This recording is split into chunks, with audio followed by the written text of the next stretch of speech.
একটা just Bluetooth, যেটা আমি কিনেছি 1400 টাকা দিয়ে।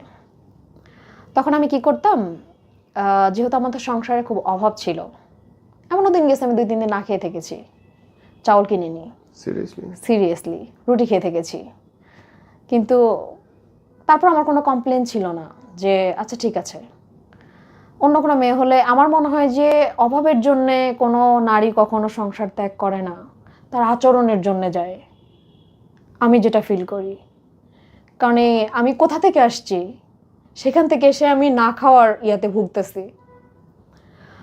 তো এ কথাগুলো আমি সাইলেন্ট মোডে থেকে যেতাম।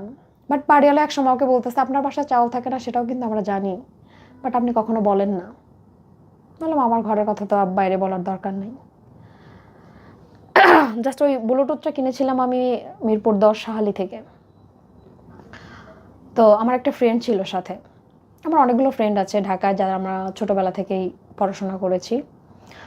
তো ওকে আবার সাথে নিয়ে ওখানে গেছি, যাওয়ার পরে ব্লুটুথটা আমি নিয়েছি। নেওয়ার পরে এখন বাসায় নিয়ে বললাম যে ব্লুটুথটা নিয়েছি, কানে দিয়ে ও 2-3 দিন গানও শুনলো, কোনো সমস্যা নেই। বাট ওর আবার ওয়াইফ হচ্ছে, মানে আমার ছেলে যে স্কুলে পড়ে ওই চাচার ছেলেটাও সেম একই স্কুলে পড়ে।